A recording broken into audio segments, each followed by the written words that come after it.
रथ लेके जाई हमरा के वन में जाए दी। बर बसराम सुमंत पठायो आप सूर सरी तीर चली बैठी तो जाए महाराज। सूते के तो जिंदगी भरबा महाराज। एक दिन तो ऐसा सूत जाई ये भोलो से गौथिया से तो ना जाए। एक दिन तो परमानेंट उहे कमे बा उहे सच्चाई बा। एक दिन सुतिए जाए के बाद आज जबरदस्ती सुता टेंशन वो दिन अपने मन सुत जाए। आ रथ लेकर जब अइले तो सोचले कि बात के उससे ना बताए कि हम रथ लेके आ गए बन लेके राम के छोड़ के आइल बनी। बात राजा दशरथ जी के पता लगल कि सुमंत आ गए बड़े लेकिन बाबू राम न खनाई। दरबार में बुलावल गए सुमंत महाराज के। राजा दशरथ जी कहने कि सुमंत राम के कहाँ छोड़ के आ गई।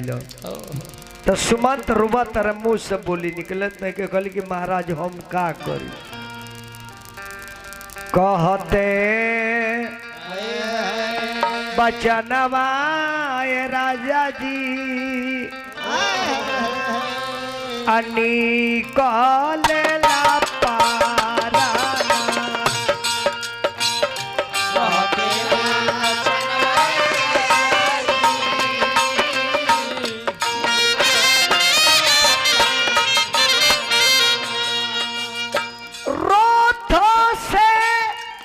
उतारी के ये राजा जी राम गईले हो पानामा।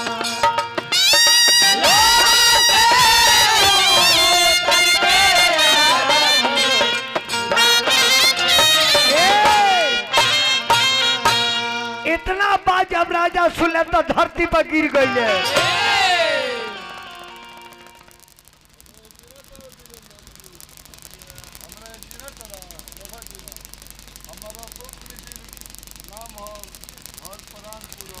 अच्छा अच्छा हाँ हाँ आई हमरा मिश्रा बाबा अशोक मिश्रा जी प्राणपुर 1 रुपया बाबा दिल बनी गुड़ लगतनी आशीर्वाद के कामना रखो तनी। महादेव से कामना करो कि राउत पद पति समान समान बनो रहे बाल बच्चा घर परिवार सब निरोग रहे। राजा धरती पर गिर गए। कौशल्या दौड़ के आइल बारी और कौशल्या उठा के अपना जंघा पर सर रखो तारी। कल की महाराज बताई रुआ बाप है तो ही दशा बा माई है तो हमार दशा का हुई। राजा कल की रानी अब बुझाता कि दुनिया में रहब ना। कोई जो ऐसा काहे बोलता नहीं।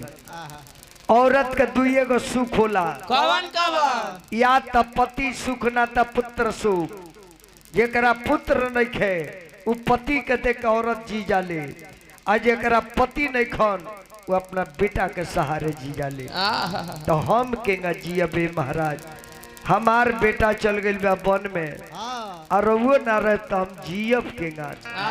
कल की रानी कुछ भी कह लेकिन बुझाता कि श्रवण कुमार के माई बाप के शराप आज पूरा हुई।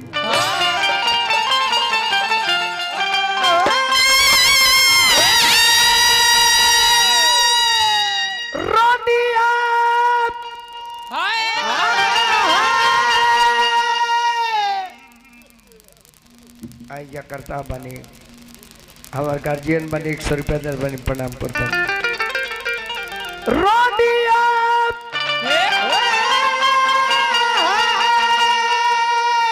अरे बुदाइल जाता अरे काहे दोनों अखियाता कल जाते नहीं के। अरे नजरी पर अरे नचता सुरतियाता कल जाते नहीं।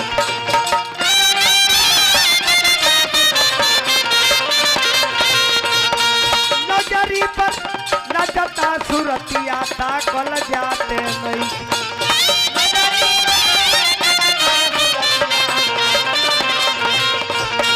रही रही आती आवे सरवन के बतिया ताकल जाते नहीं।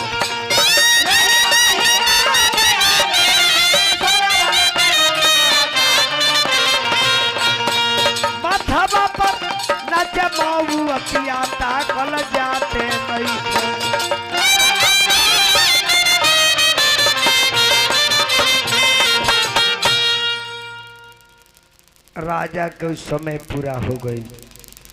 राम राम कही राम कही राम राम कही राम 6 बार भइल न।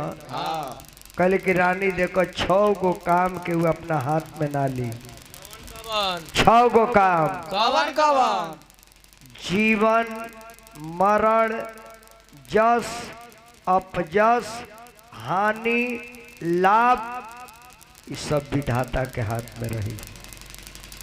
ऐसे लोग कह देला कि राम राम सब कोई कहे दशरथ अस कहे न कोई आ दशरथ जस कहे तो जन्म सवारत होय।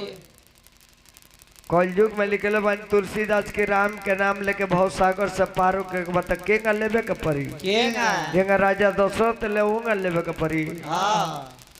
अब तई बरा राम के नाम अठियाम में जाके ब्यास लो लेता हरे राम हरे हरे अब बीड़ी पिय खड़े कर हरे राम हरे हरे अगाया टाना खड़े खड़े खड़े खड़े। अब जान जाए कि राजा के लाश गिर गई मकान में। देते खुलवा देते वहाँ के कौवाली अभी गावे के बाद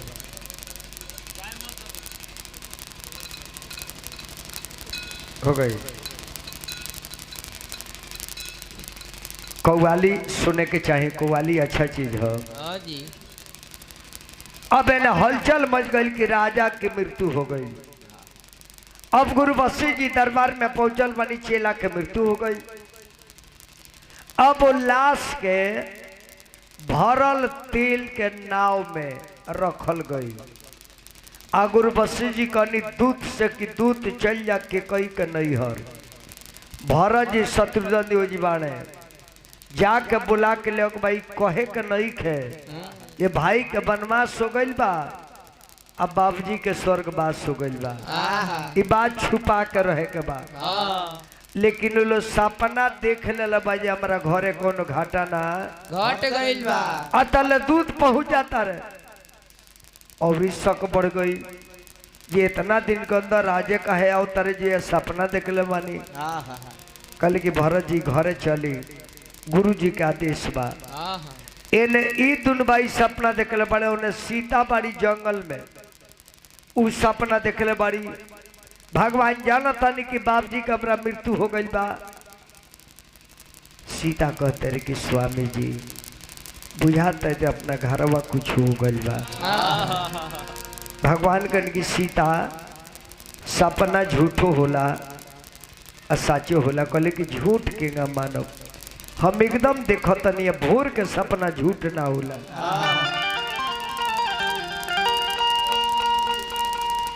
अरे देखो नी अरे सपना ये स्वामी जी सोना लागे भावा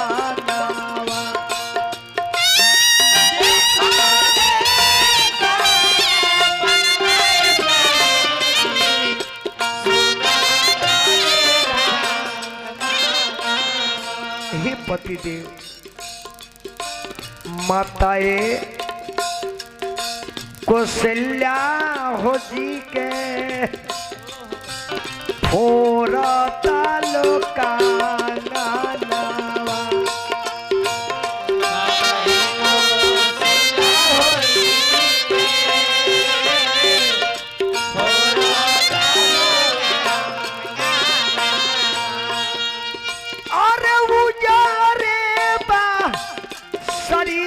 सैया जी धोवा तालो मानावा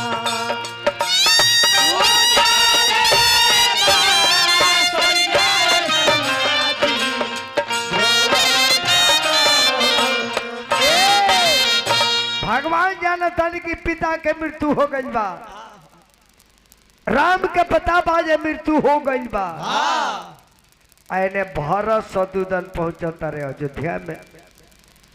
अब जे ही देखता से मुड़ी गाड़ देता के मुड़ी उठाते नहीं खे शंका बढ़ते गइल कि दादा गांव के लोग बोलत नहीं खे, हाँ गांव के लोग बोलत नहीं खे। हाँ आई पुरान नियम हवे, कोनो घर में घटना हो जाला ना और घर के सवांग कोनो प्रदेश में बाड़े, ज्ञानी मोर पर उतरी है ना तो गांव के लोग देखी तब मुड़िया गाड़ दी, आपस में बतिया लगी जे इनका पता न लगे ना शादी करा फोन गइल वाले की बतावल नहीं थे। तो मुंह से रोशनी से इ पता लग जाला कि हमरा किया कुछ भइल बा।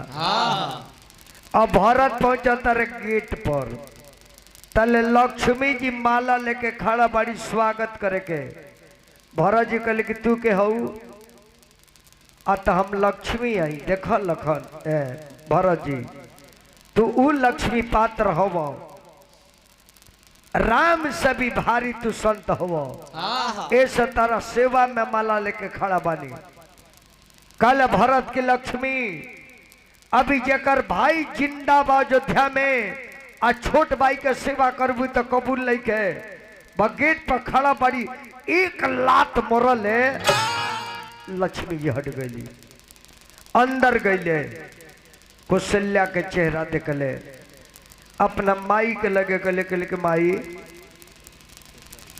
अब के कही कहते कह बेटा नाना जी कैसन बनी, मामा जी कैसन बनी, ममहर के समाचार। कल के माई पहले सुन, बड़ा ममहर के समाचार पूछा तारी। बाबूजी कहाँ बनी? बाबूजी कहले कि बेटा तारे के आरती उतारे खातिर खड़ा बनी। कहे कि आरती हमरा के उतरबे? बड़ भाई राम बड़े बड़े आरती हम उतरवाई? पागल भाई बड़े। कहले कि बेटा नहीं जानत तहरे खातिर सब कुछ कैले बानी। का कैले बड़ी? तारा बाप के लगे कोहनाई रहनी हा, तार बाप मनावे गईले हा, राम के क्रिया खियौनी हा, और राम के 14 वर्ष खातिर वन में भेज देनी, इस दुनिया से चल गए। कहले जी कहा अरे हमरा तो अफसोस बा कि तोरा कुक से जन्म ले लेनी, ते तो हमरा के कलंक लगा देली। इस संसार को ही कि भरत के माई राम जी के वन में भेजली, एक मतलब कि भरत के राजा बने का मन रहे। आंगन में मुड़ी पटक पटक कर तारे की रे चंडाली, कैसन गाय बड़े अपन बछरू के खा गईले, कैसन माई बड़े की बेटा के चबा गईले।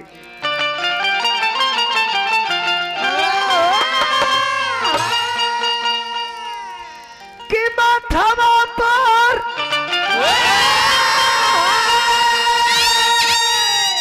अरे हाथवा धोई के अरे रोवेले भरत जी मायरे ई का कइले। अरे भाई देहले अरे घर से निकार मायरे ई का कइले।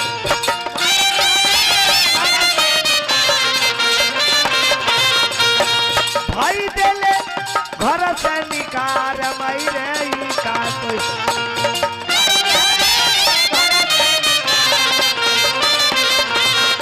अरे जाना मुँह से वरदान मंगले हो, तेरा मुंह में पिलुआ ना पड़ गई हो, तोर जीभ सर के ना गिर गई चंडाली। भैले न पीरावा मुंह में पड़ल नहीं गिरावा मायरे ई का कइले।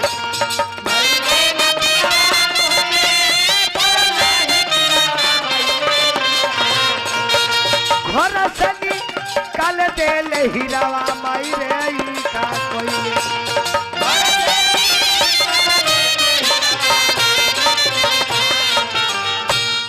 कहले कि जो आज के बाद तोरा के माई ना कह देखी भाई के त्याग, माय भा भाई राम खाती भरत अपना माई के माई कहल बन कर देले। आराम खाती बेचैन बाड़े। ए बरा का भाई ले बेचैन हुई ना। अगर एगो भाई बाहरा चल जाता तो लागत अरे भारा बाके जे भगवान ओनिए साधु बन जाई तो ओकर जमीनवा हम जोत लेती। दिख इतने ना मोहम्मद भाई, हमने के रामानंद सागर के रामायण देखी ले। रूम में जब रामायण चलेला आ जब राम आ भरत के मिलन होला नु त लोग बैठ के गामछा से लोर पोछ के रोवेला, धन बड़ा ये भरत ऐसा भाई हम न देखो। आँख फुला ले बड़े टीवी पर देख के आ तले जे दौड़ल बा बेटा बाबूजी चाचा के ट्रैक्टर अपना खेत में 1 कट्ठा लसार दिले बा और तड़ाक दे लोर पोछ के कहतर बेटा 2 गो ट्रैक्टर बोलाओ का होई ओकर सारा ऊख कचरवा दे। टीवी तर बैठ के रुआ तला भाई के प्रेम देख के आ तड़ाक दे तार मूड बदल गई। फोटो पर देखल तो रुआत रल हो ओरिजिनल भाई के खेत जोते के बेचैन हो गई। ई तन को ज्ञान है कि जो हमरो ऐसा होके के चाहिए। यही से कहता नहीं कि हरे राम हरे हरे अब बीड़ी टानो खड़े खड़े। अबे भरत जी से गुरुपति जी कहनी कि भरत जेकर बाप के लाश घर में पड़ल बा आ तू रुआ तर, ये विधि के विधान हो, ऐसे ही कर अंतिम संस्कार कइल जाओ। और भरत रुआ तारे, एक तो माई के दुख सतावता, दूसरे पिता के गईल अफसोस बा, और तीसरे में राम के बन के गईला का अफसोस बा। अरे बनावे लगले भरत सुंदर दीवाना,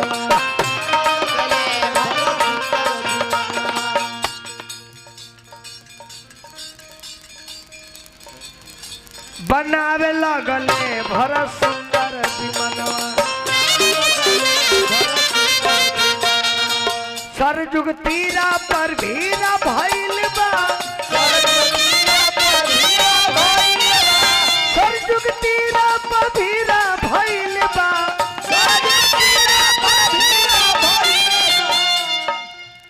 अरे बाबूजी के क्रिया लगावे लगले भरत सुंदर दीवाना।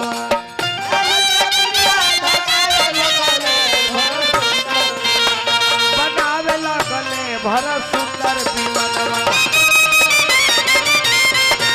बनावे लगले भरत सुंदर दीवाना।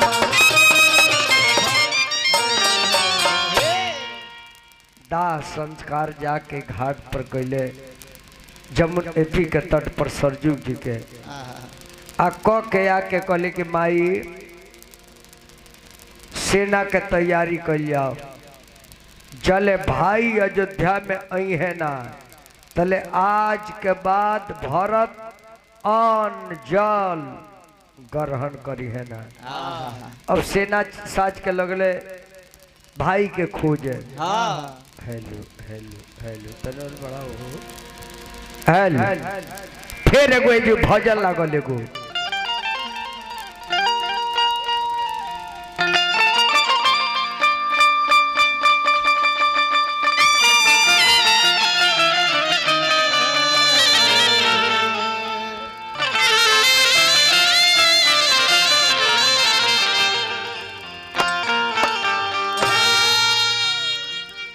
माई बाप के दर्द मरम उहे जानता जेकर माई बाप भी दुनिया के छोड़ के चल गई। देखो हो सीटी मत मारे तो हमनियों के माई बाप हमने के छोड़ के टूअर बना के चल गई।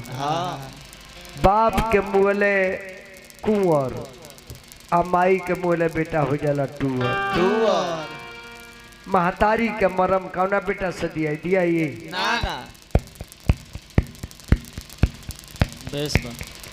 हेल हेल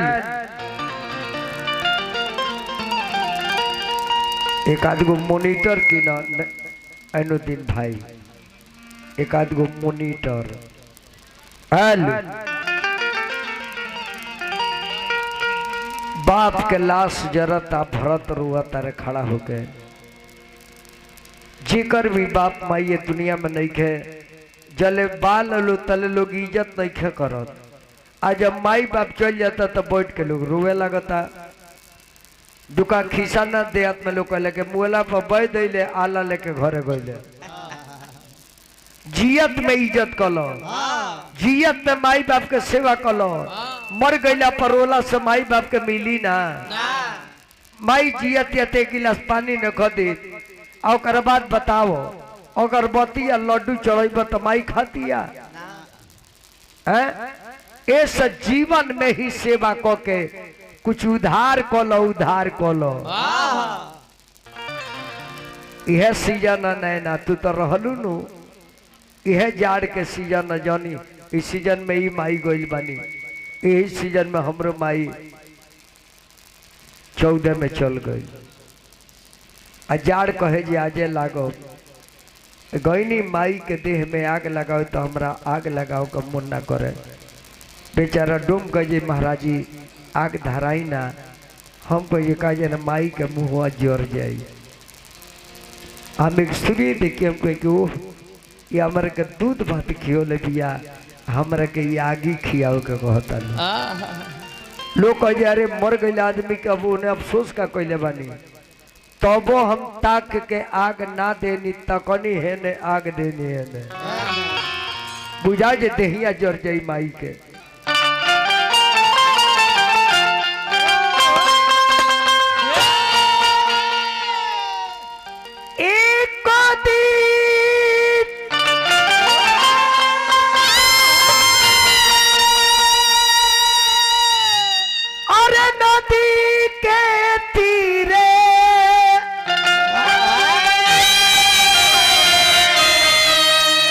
अरे जाता रहनी अरे धीरे रे धीरे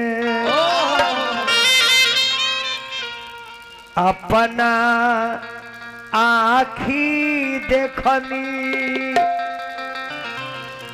माई के शरीरिया योगिया में यार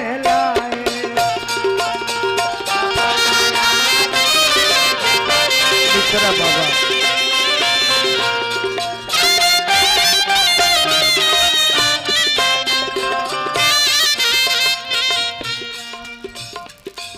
ए मिश्रा बाबा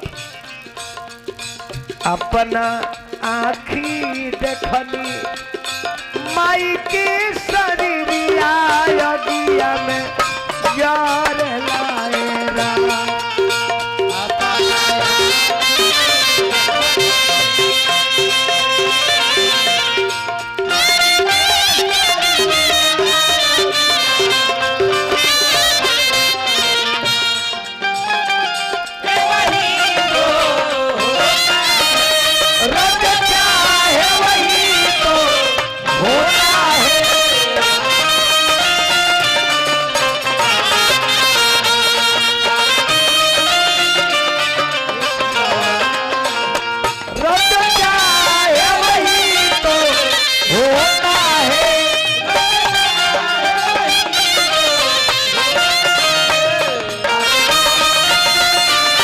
महाराज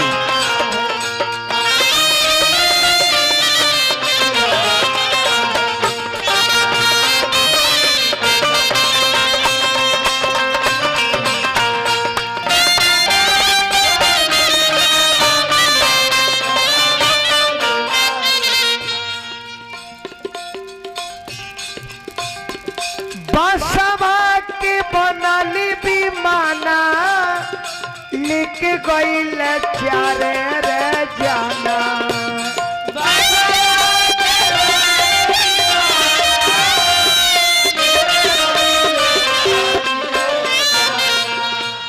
बसवा के बनाली भी माना लिख गईल चारे रे जाना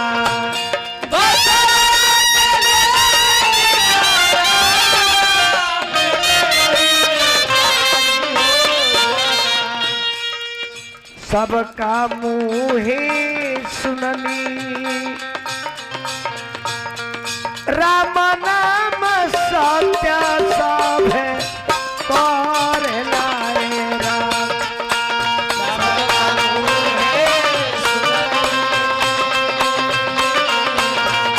राम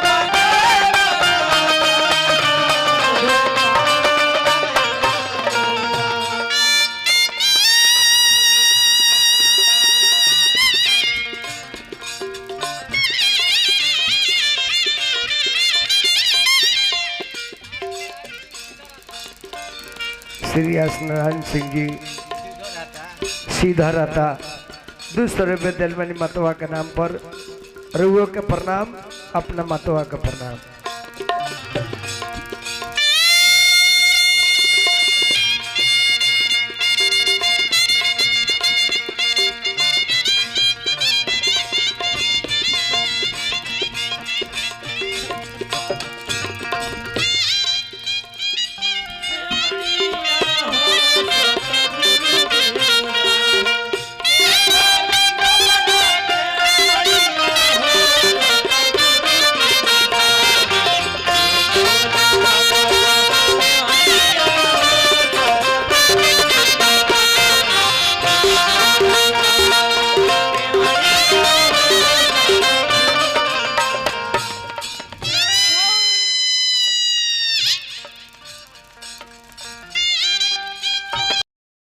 अरे कौना माई के कृपा से जी।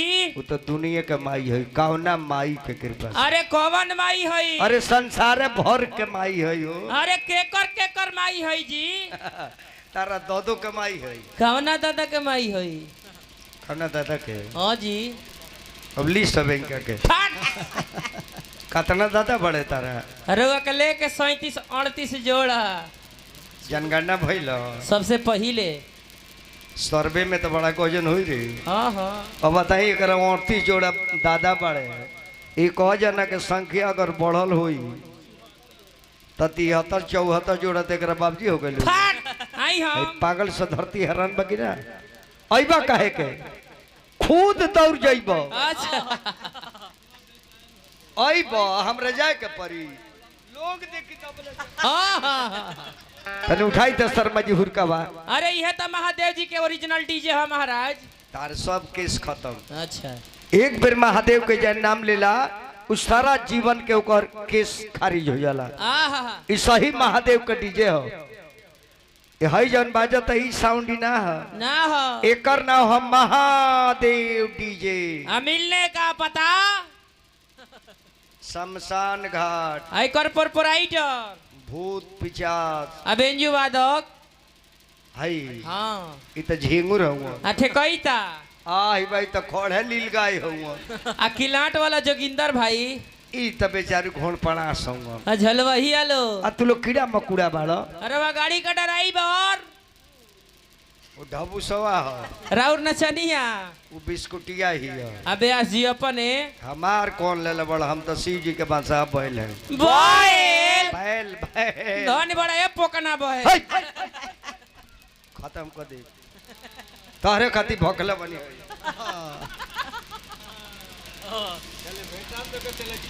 अच्छा अच्छा बाबू अपना खाती न पंच खाती भी कुछ कई जाला प्रतिनिधि अपने पेट भर खाती की लोग खाती उनका का मेज से कब्जा में कर के ही का हवाले लगा है। चल तमाई था वे छोड़ता ऐसा उंडला बाबू तारे संग के वो अधिकार नहीं है। उले दोनों जना तो अधिके बैठल वाले हो जो है आई तारे संग बालू एक जने में 100 अधिकू के भेजो आई माइक धरे के बाद अब अधिकार आवे अधिका भाई धरे के बावे एक जन बजाओ तो दू जन अधिक न बड़े में अब देखा वही कहता रहे इनका कभी धरे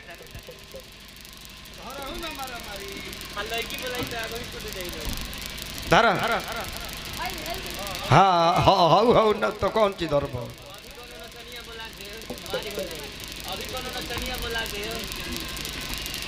माइक धरे मेले को निहोरा करे के पड़ता। अबे नचनिया के कह दिए जेकर बाई धर तो बाप रे दोस्तों की लेके धरावे हेलो पानी पी ला सटल रे बाबू सटल रहिए यह तो एगो साज बा छावाला दोनों बगल से अब बोले ला एक बगल से अब बोले ला आगे से अब माइक लगेला पीछे से के करा पीछे से तू बजे बता तोहरे पीछे से हम जानी माट साहब के पीछे से चल माई था वे छोड़ता आ तो मली टोला में अरे लाल रे चुनरिया माई के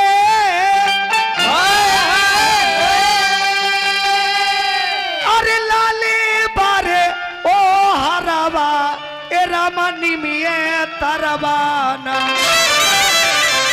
ए रमनी में तरवा तमाई के लागी दार बरवाई रमनी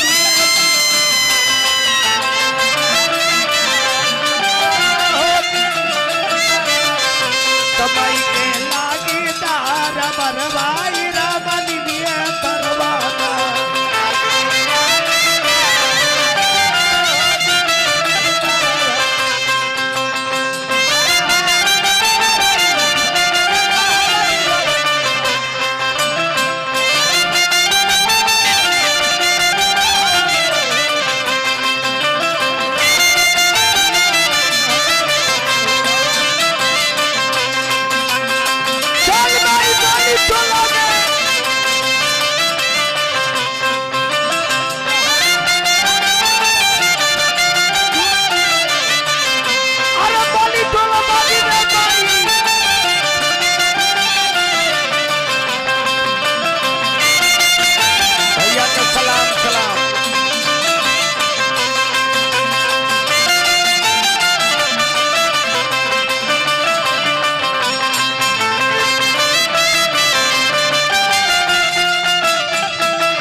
अरे दूध के कारवा हाथे शोभे नौरी अरवा रमनी में तरवाना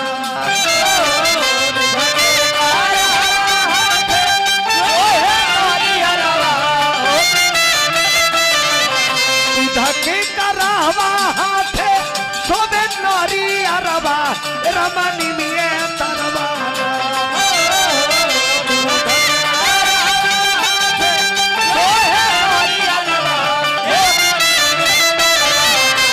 भगवा बनीला कहरवाई रमनी में तरवा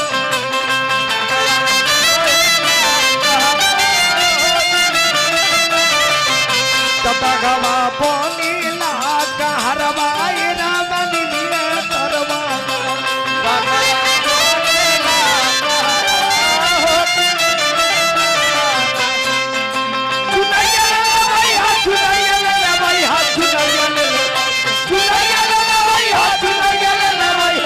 अरे थावे पे गैया चुनरिया ले लवैया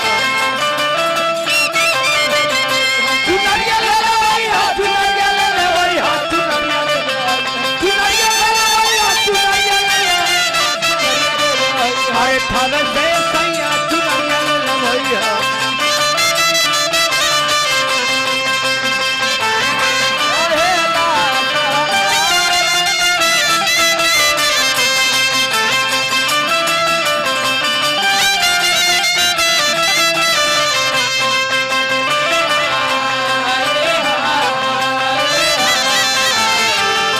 अरे निमी है ससुरवा माई के निमी हो नहीं हरवा रमा निमी है तरवाना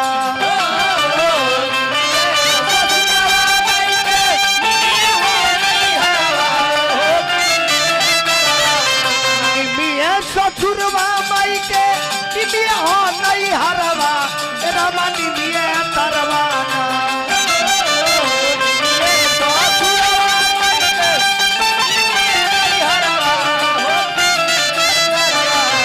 तमाई के होला जय जय करवाए रमनी में तरवा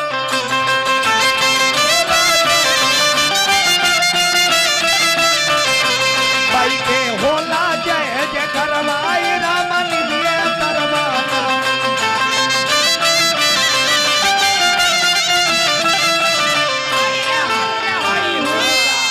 फिर हमारा जालिम भैया की तरफ से हजारों हजार सुने